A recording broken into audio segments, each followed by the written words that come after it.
Hello and Happy New Year. If you're listening when this episode first drops, it is the first day of the new year, 2024. Um, and, I love New Year's. I can't help it.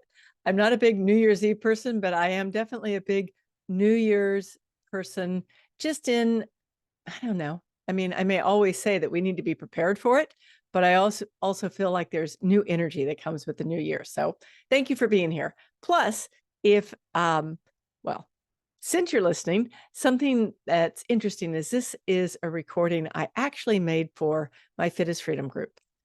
And I thought, you know what? I want to share it with you too. So if you're new here, welcome. This is the Fit is Freedom podcast. I'm your host, Kelly Howard, and we're going to talk a little bit about why you don't want to write that New Year's resolution right away, or even maybe at all. So, first thing I want to say is that resolutions, like, this whole idea of New Year's resolutions, goals, whatever you want to call them, they can be really exciting, but they can also be like painful, especially if you've had one that maybe you've had again and again and again, and it feels like you've been just writing the same damn thing for, the last 20 years or whatever it is. Um, that's debilitating. It makes us feel like, why bother? Right. And when this happens, what we do is we come in from a place of, gosh, am I wasting my time? Can I why, it's a why bother space, right? And I'd like to suggest a different way, a way that's, I feel, more empowering. And it's a way of using the energy of the new year, um, however you see fit. So first thing to do is, if you can, this is something that you can listen to and then come back and actually act on, because you're going to be writing, maybe put aside an hour, maybe 2 hours if you're a wild child, and grab a cup of herbal tea that you really like. I mean, make yourself comfortable. Get the pen, get the paper, get the journal that you love. For me, I'm a writer. Every year I start with a new journal, even if my old one that I'm finishing up isn't done. I usually go through about maybe 4 or 5 a year. It is a simple journal, like just a book with empty pages in it. But get a new journal for a new year. Okay, like have that freshness, and then have your whatever it is that makes you feel cozy, and then re-listen to this. But first, just let me walk you through what we're going to be doing, because it's pretty simple. And the only reason you need that much time is that sometimes you'll want to come back and think about things more than once, and then, write them down, or write them down, think about them, and then write some more. So be ready. And then the first thing we're going to do is, this is a little different. So if you're driving and listening, don't do this one. But it's what we want to do is we want to get in a state of a place where we can convince our brain that we're in it. Like this is what we want to do. In NLP, this is called a learning state. But what I'm going to call it right now is a convincing state, because sometimes we have to we have to get past what's going on in our head to get to where we want to be. So all you have to do, and this is a very, very simple exercise, is just start out, take a deep breath in, let it back out, take another deep breath in, let it back out, and then take your eyes and move them just slightly above where you would normally be looking forward. Just 10%, 20%, just slightly up. And as you put your eyes up there, what you're going to do is you're going to really focus on that area that you're looking at. Like, just see that area that you're looking at and be aware of it. And while you're doing it, continue to breathe. You can breathe deeply if that feels good. Go back to your regular breathing. It doesn't matter. I like to continue to breathe slightly deeper than usual, simply because it makes me feel like I'm in an altered state. So you've got your eyes up there, you're looking at this one particular area. And what you do is you start becoming aware of everything else around you. You're not moving your eyes, you're still looking at that one area, but you're noticing that, even though you're looking there, you're aware of the walls beside you or what's going on beside you.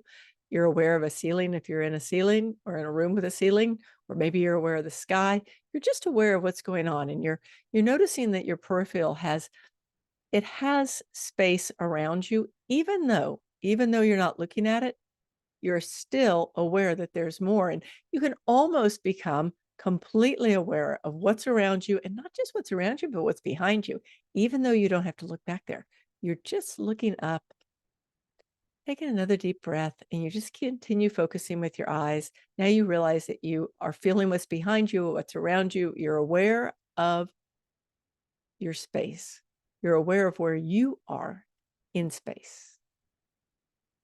So take just a couple of other breaths now, and then come back and just come back to what we're doing now. In doing that one simple exercise, you allow your brain to settle down and become focused on what we're talking about today. Okay? Because this is a big deal. We're talking about making 2024 super interesting for you. Okay? I don't want to use any other words. I like interesting because that could be anything for you. It's anything you want, right? So the first place we're going to start is we're actually going to start with what I call a bliss list. And my coach, I think she calls it getting into an elevated state list. But for me, it's a bliss list. And it is nothing more than a piece of paper. And I'd suggest dragging this piece of paper around with you for like a whoopee for a week or whatever it takes. But on that page, you're going to write the things that make you blissful, the things that you enjoy, the things that make you excited, the things that make you smile inside and out. I can give you, I'll read from my list so you have a little bit of an idea of what I'm talking about. Like, one of the things that I have is laughter with friends. I've realized that when I'm in a place where I'm with friends and we're all cracking up and having fun, like right now, I get chill bumps. It is a place of bliss for me. Another one is good sleep. I love good sleep. And I love dreaming in my sleep. So that's another one that's on here. Something else that's on here is tea or champagne in a beautiful setting and serving. Like if somebody just hands me a glass of champagne in a plastic cup, it's like, I could take it or leave it, not a thing. But when it's like served in a beautiful champagne flute, and I feel like I'm in a situation where it works, it's a different choice for me. It's also the same thing with tea. Like I have very particular cups that I use when I want to get into a state of relaxation and bliss and really enjoy a cup of tea. Other things obviously would be like, obviously for me, would be like hiking and kayaking and surfing and decluttering. That's on my list. So these are things that make me feel good. Okay. So what goes on your bliss list? And so start thinking about that. Like, what are the things that you enjoy, the things that make you smile, the things that maybe it's a cat, maybe you have a cat or a dog, or for me, another one is going out to live music. Like, just start writing down the things that you love, the things that make you smile, that make you feel good. Start with a bliss list. So then the other thing that happens is that when you do a bliss list, you are actually putting yourself into an even more elevated state. So we started with an idea of how to get into that convince your state where we bring our brain on board with, hey, let's get present. And now let's get excited, right? Let's not think about last year or the year before and the resolutions that didn't work or whatever it was. Forget that stuff. This is about getting excited, getting in an elevated state, starting with bliss. Okay. So when we start there, it is easier to take action. It really is. If you think about it, like when you're excited about something, it is so much easier to take action than when you're dreading something or you're worried about it or it's just not that exciting, right? And we're working from possibility. Okay. We're working from possibility instead of what may not work or what hasn't worked in the past. Now we're going to be working from the idea of possibility. So we're elevating emotions. Then the first question you're going to ask yourself is, what were the wins for this last year? What were your wins? And it can be one win. It can be 15 wins. I don't care. Like, what were your wins? Like one of my wins was I finished my book. It got published. It hit the bestseller list. Like those were big wins for me. I mean, they had been on my goal. Okay. On my goal list for probably 5 years. I had write a book. And so sometimes, okay, I'm going to digress here for a second. Sometimes it takes the right timing for things to work, and you don't want to like force yourself. I started to force myself about 3 or 4 years ago into writing a book, and it just wasn't flowing. And I went, you know what, Kel, you're forcing instead of allowing. So that was a digression, but just know like that happens sometimes. The other thing is that what are other things that you've done this last year that were wins for you? It could be anything. Then the next question is, what are the highlights of this last year? Sometimes we have highlights that may not be this major win, but it was like something that shines, something that stands out. Like I can think of a couple of trips I took, a couple of the adventure retreats I led. They were highlights of this last year. I mean, they were just fun. We laughed. We did all the things that are on my list, right? We laughed with friends. We did hikes. We kayaked. I mean, it was okay. Sorry, it was all about me, right? But the thing is that the women who were along, they were having, highlights too. Like I've heard back from them. I mean, it was like a high point. What are some of the high points that you've had in this year? And I'm going to stop for just a second and let you know all these questions will be in the show notes as a download. So you can go to the show notes, or you can go to fitisfreedom.com/new. And this will be a beautiful PDF that you can download so you can follow along. Okay. So don't be scribbling fastly, just know. Okay. So what were the highlights of this last year?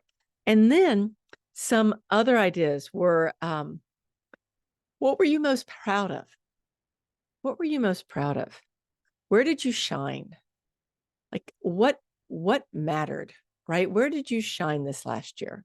I mean, I'll give you an instance from my life is one of my clients said to me on a group call, she said, if I hadn't been in this group, I don't know where I would be today. Wow, right? Like that, maybe it didn't make me shine, but man, it made me shine inside. That's the kind of thing. Like, what really got you going? Maybe you did something. And think about this. This could be anything. It could be family, it could be fitness, it could be travel, it could be spiritual, it could be like any of those things. Okay, that's what we're talking about here. So next, what we're going to do is we're going to make what I like to call a PowerPoint list. Okay, but it's not the old PowerPoint. This is the new PowerPoint list. And this is the powerful things that you learned, that you read, that you watched, or that you listened to this last year. Okay, a lot of times we forget these things, but like if you look back, I mean, I know for myself, I was just looking back when I was thinking about this. I mean, I read some books that were life-changing for me. I listened to some podcasts that rearranged my brain. Like I have a teacher that I just love. So, and I have friends that said things that were life-changing. So like if you were going to make a PowerPoint list for this last year, what were things that you learned, read, watched, or listened to that either changed you or changed your life for you? So then the next thing we're going to do is we're going to bring it forward now. Okay. So when we bring it forward, one thing is with your bliss list, keep it with you. Keep it with you. Like I said earlier, keep it with you for a week or whatever it is. I mean, mine, I continually add to it. It's on my bulletin board and something will strike me and I'll be like, oh yeah. The other thing I do is I text myself a lot. So I just use my voice recorder when I'm driving and I'll, text myself something else that I completely forgot about. Like one thing I love to do is I love long road trips. Like I love by myself, long road trips by myself. And I know last year when I was doing my bliss list, I was like, hey, Kelly. And hey Siri, text Kelly. And I was like, add long road trips to that list because you really enjoy those things. So keep that going. All right. And then with your PowerPoints, once you have your list, actually, I want you to do something else with your bliss list. Look at your calendar for this next year and schedule in some of the things on that list within your calendar. And maybe you can only do it for the next month, right? Like, I mean, I can tell you where I can stretch it out, but first, like maybe it's like reach out to your good friend and have lunch. Maybe go hiking if the weather's great. And if the weather's not great, then go have tea with a friend, whatever, right? Like put those on your calendar. Okay. When they're on your calendar, they become real. When they're on a list, they're an idea, right? They're just a good idea on a list. But when you move it to your calendar, or you move it to your to-do list, if you're a to-do list person, but you move it somewhere where you know you're going to take action on it, start sprinkling them throughout your year. One way that I do it where I can actually calendar things out, since I love listening to live music, I'll spend an hour or two going through the different venues in Houston. I live in Houston, so we have lots of music options, which makes it easy for me. So I just go through the venues. I find things that I would like to go to. I might go ahead and purchase the tickets. I might put it on my list to purchase the tickets when they come due, whatever it is. But I'll go ahead and schedule out 2, 3, maybe sometimes 4 or 5 shows that I want to go see. Maybe you like the symphony or the ballet or, whatever it is. It doesn't matter. Just put them on your list and put them on your calendar. Commit by buying tickets if you can, or by calling a friend and saying, will you go with me to this? So start with that with your bliss list. Then go to your PowerPoint list. Okay. And on your PowerPoint list, you want to think about how can you incorporate this list into this year. Okay. One way for me is when I did this, I realized that there was this podcast that I used to listen to a lot. Really enjoyed it. But for some reason, I quit listening to it. And then it started sliding down to the bottom of that, list that they give you. And it never popped up again. So I went in and I literally decluttered my subscription. Like I went through and I went, nope, I'm not listening to that anymore. Nope, that doesn't like me. Nope, nope, nope. And I took all of them out. And then the ones that I enjoy, I moved them to the top of the list by listening to them, highlighting whatever it was. Sometimes you might really enjoy a podcast and you didn't subscribe. Go back and subscribe. That makes a difference for the podcast, and it'll make a difference for you because it'll show up. So that's one way to do it. Maybe load your Audible account. If you use Audible, I like Audible. And so I will have some preloaded books in there that are all about, what I want to do for expansion. And then another one that you could do is you could pre-schedule a book a month, right? Maybe a book a month. If you're a reader, I love to read. Okay. I am a reader and I read 2 different ways. If I'm just reading fiction or just, things that don't matter as much to me, I put them on my Kindle and that's where I read them. But when I really want something to impact my life, I buy it in paperback, hardback, whatever it is, and I keep it with me. It's on my bookshelf. It's in front of me. It's there. So I do actually a book a month now. And Kelly's Book of the Month Club is each month I have already purchased these books and I've got them marked, right? Like my book of the month for January is a new book that I think I'm going to talk about on another podcast, but it happens to be, it's called Longevity. It's really fascinating. And I think it's called Longevity and the subtitle is Your Playlist. So something you want, it's a great book, but start putting out those books and make them book of the month. Like for me, I haven't done it this year, but I have gone so far as to actually put on my calendar what my book is this month.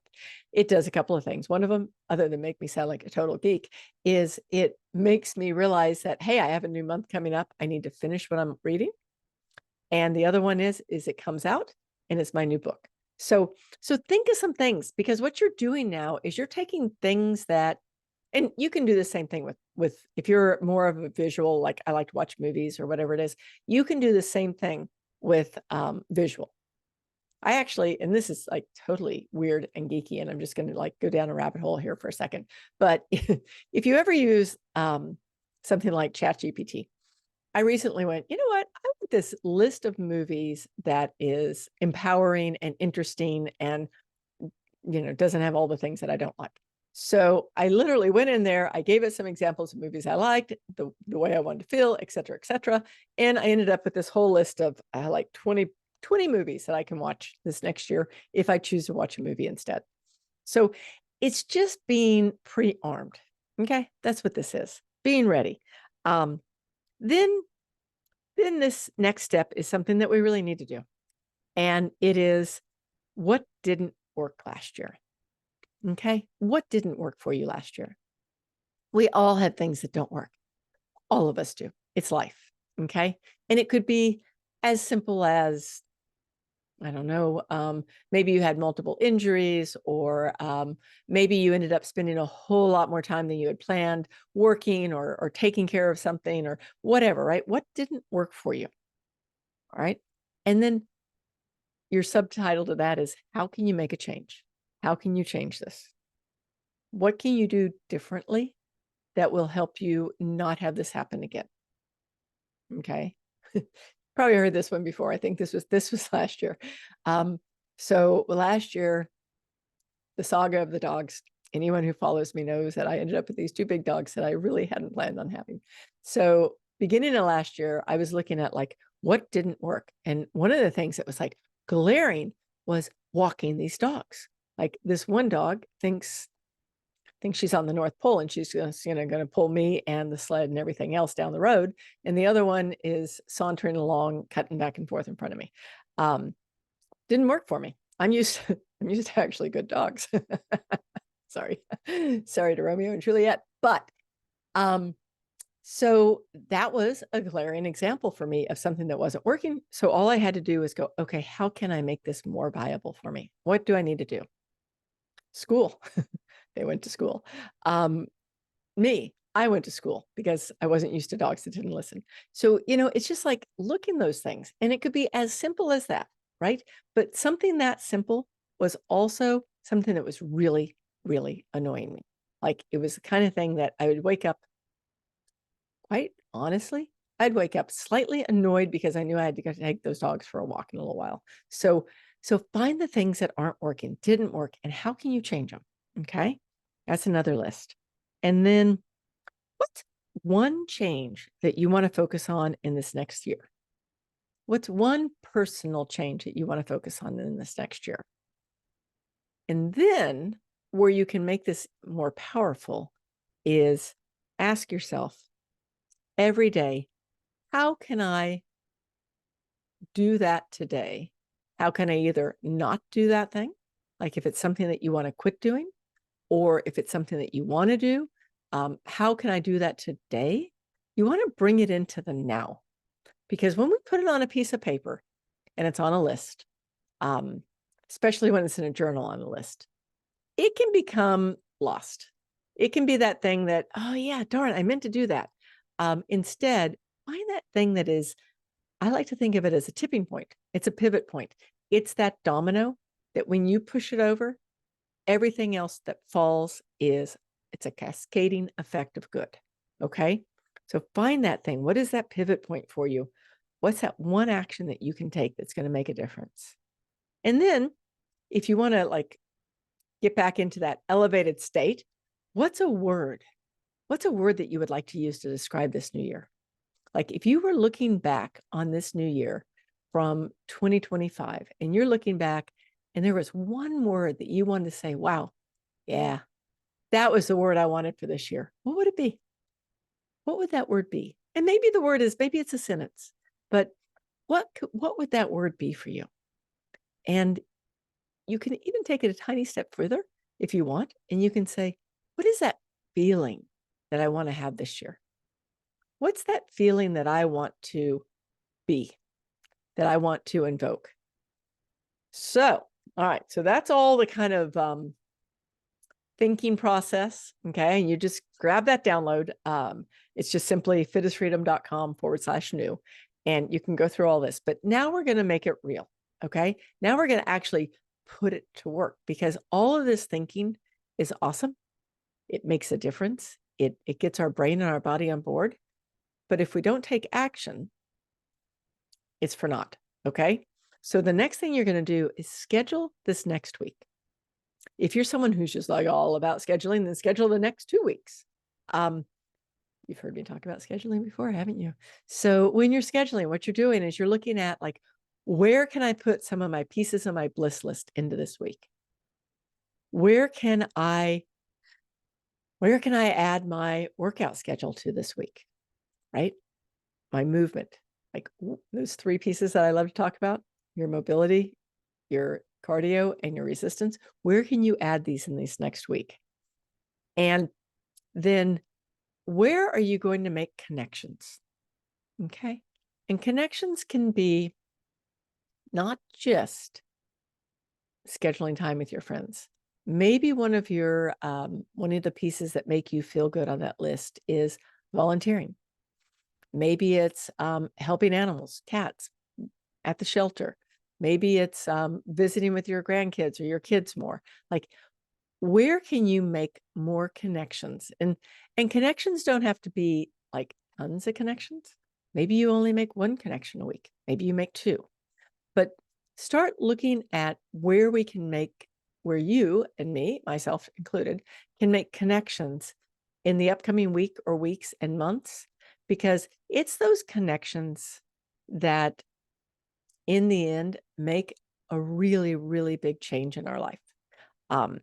And here's a teaser. So that if you've watched the Blue Zone documentary or you've read the book or whatever, one of the things they talk about is community. So in a future podcast, I'm going to talk about how to bring that entire idea of blue zones into where you live currently, right? If I can bring the blue zones to Houston, Texas, you can do it anywhere, okay? So, but one of those things is connections. So start looking at how you can make some connections. And all I want to say is Happy New Year. And if you will hang on, I've got a quick announcement that we're going to give you. And then after that, come back and I'm going to give you a couple of extra pointers on this. So the extra pointers on this. First, do take your time, even if it's just a half an hour. If you can do it, take an hour, take 2 hours. Find that special place. Get yourself in a good place. Use these pieces that we talked about today, like getting yourself into an elevated state, feeling, well, I'm going to talk about that one next, but do take this action. It's a game changer. You come away from it with a feeling of positivity, not a feeling of, oh God, I mean, is this going to be the year I finally get these things done? Or is it just going to be like another one of those years? So do this piece and then make sure that you take the action at the end, scheduling, because when you schedule, it becomes real. And when you take that action, once we take action, everything gets simpler. Okay. And then the last thing that you can do, if you're willing to try, is start looking for the feelings that you would like to have. What do you like? If you wrote down your word or your words, what does that word or sentence feel like? Right? Maybe what you wrote down was strong and vital. Okay. How does that feel? How does that feel in your body? And where do you feel it? Right? Because we have the ability to consider something and then create the feelings within us. And when we can create those feelings within us, all of this stuff gets easier. Always, always. It's like, when you can connect to the fact that your workout is something that makes you feel strong, it makes you feel energetic, it makes you feel powerful, whatever the word is, doesn't matter what the word is. When you can feel that in your body, it becomes so much easier to continue everything that you want to do in life and to get it. So thank you so much. Happy New Year again. Do this and let me know. How'd you like it? You can reach me on social. You can reach me via email. Thank you again. And thank you so much for being here. Bye-bye.